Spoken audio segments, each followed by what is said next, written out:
Isang mabiyaya at masaganang araw po sa ating lahat mga tagapanood. Welcome back po dito sa ating YouTube channel at Facebook page. Ako po inyong lingkod, Tagapanood TV. Ngayong araw po ating tatalakayin ang pagbisto ni Congressman Marcoleta sa mga plano ng mga kongresista na yan, lalong-lalo na po ni Martin Romualdez na impa-impeach ang ating presidente at ang kanilang mga plano. Nabuking din po yan at nakita po mismo o nalaman po mismo ng ating Vice Presidente doon sa hearing dahil nadulas nga po ito si Kimbo mga tagapanood. So panoorin po natin yung video na yan kung paano po sinupalpal ni VP Sara itong si Kimbo dahil doon po sa sinabi niya na stick daw po sila sa plan at kung paano po isiniwalat ni Congressman Marcoleta ang mga dahilan kung bakit siya tinanggal sa mga committee na hawak niya sa Kongreso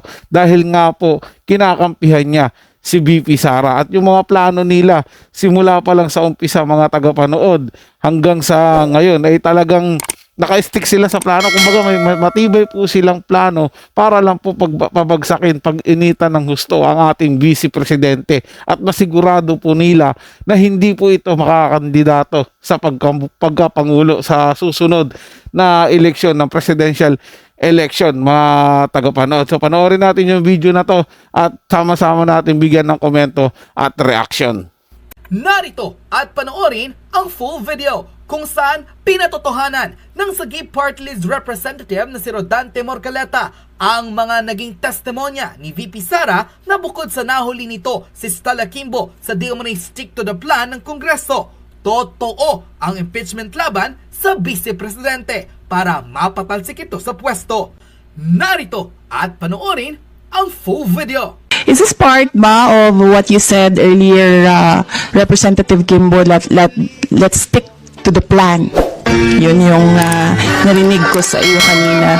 I do not recall seeing the phrase stick to the plan. I ruled that we stick to our plan. We stick to our plan.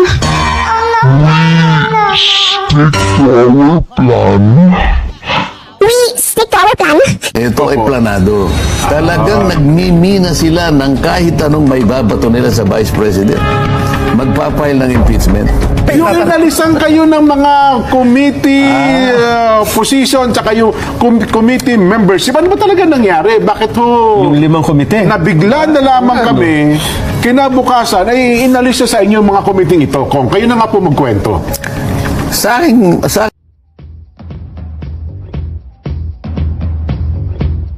palagay dyan, ito ay planado. Hindi ka ba nabigla? Hindi ako nabibigla kasi kung tutuntunin mo, talagang nagmimina sila ng kahit anong may babato nila sa Vice President.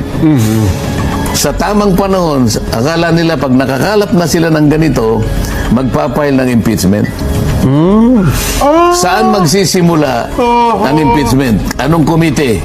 Ay, Committee on Justice ko. Vice Opo. Chairman ako doon. Ako, Vice Chairman kayo ng Committee on Justice. O ba't ako tinanggal? Para hindi ako makasali ron. Yun ang alam nila, di ba? Opo, oho. So yun pala. So, Tingnan mo, etong nagsimula na paglatag ng budget, itong budget ng Vice President, di ba, sabi ko nga, kung susuriin ninyo, parang nag-iba yung patakaran, biglaan Sa mga nakakaraang mga panahon ay, eto, wag na tayong lumayo, 2022, 2023, ganun pa rin naman yung patakaran. Walang masyado nang nagtatanong. Halos 13 minuto, 22 minutes. Nadidispose na yung kasi yun ang tradisyon, Kong, ano? Yun ang Umiiral na tradisyon. tradisyon.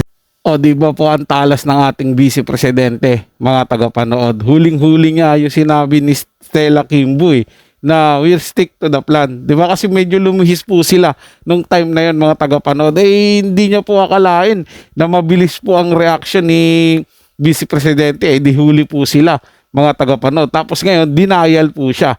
So, ito po, yung sinabi naman ni Congressman Marcoleta about doon sa pinaplano nila 'di ba? Inuna nilang tanggalin talaga si Congressman Marcoleta sa hawak niyang committee dahil magiging sagabal po siya, mga tagapanood, sa gusto nilang mangyaring impeachment laban po dito sa ating Vice Presidente. Buti na lang po talaga at marami po ang nakaalalay sa likuran ng ating Vice Presidente at talagang nangingilag po sila ngayon dahil subukan lang po nila magkakaalaman po talaga at magkakaroon ng malawakang pagkilos sa lahat po ng panig ng ating bansa. Tuloy pa po natin ang video, mga tagapanood. Ngayon, pinapaliwanag ko nga sa kanila na huwag nating bigla na lamang tatanggalin yung tradisyon sapagkat ito naman ang matagal na panahon nating inalagaan. Opo. Ngayon, ang minamatwid kasi ng mga kasama ko, kapag ang tradisyon kanya ay bumangga doon sa ating pananagutan at tungkulin na magtanong, hindi mo po pwede kanyang Mangibabaw yung tradisyon. Opo. Eh sabi ko, hindi naman ka ako dapat mag-away yung dalawa na yun eh. Ang totoo niyan, Jen, sa mga abogado, merong kaming subject na kung tawagin ay conflict of laws. Okay, conflict of laws. Opo. Meron kasing pagkakataon na maaaring ipalagay ng bawat isa na maaring maglaban ang dalawa o tatlo o higit pa na batas kung ang pag-uusapan na batas. Opo. ay yung application nito. Kaya meron kami subject na kung tawagin ay conflict of laws. Para sa ganon, masanay ka. Opo. Huwag mong paglabanin yung dalawang konsepto o tatlong konsepto. So dapat hanggat maaari ay gamitin mo sa paraan na ito'y nagamit mo ng sabay-sabay na hindi nagkalaban-laban. Walang kontradiksyon, ika nga. Wala. Ang tawag namin doon ay harmonization. Yun ang mga accountability, iba naman ang ibig sabihin noon.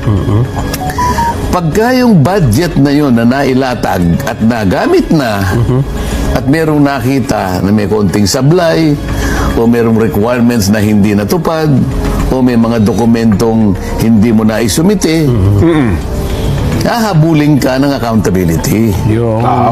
Kaya nga habulin ka ng COA eh.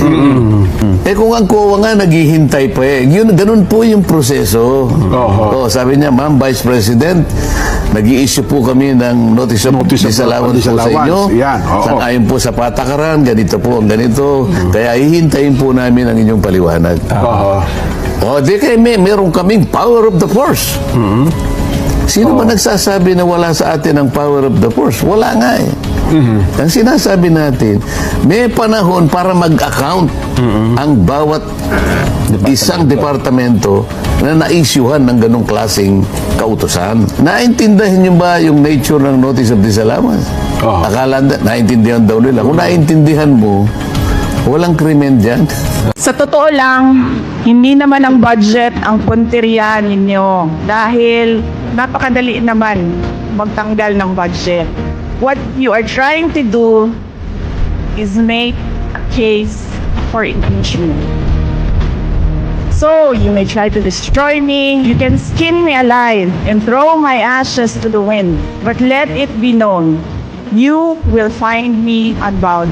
I will not allow myself to be subjected to an inquiry based on an empty privilege speech, just so you can attack me and do indirectly what you failed to do directly during the budget hearings. Shukran. Hindi po talaga kakayanin nila, mga tagapanood. Sa totoo lang, ang ating Vice Presidente, matalas po talaga siyang mag-isip, napakatalino po. Alam na alam niya kung saan papunta yung ginagawa ng mga kongresista na ito para lang po talaga pabagsakin siya at kalaunan ay ma-impeach po siya. Talagang hinahadlangan po dahil malaking threat po siguro para sa kanila, mga tagapanood.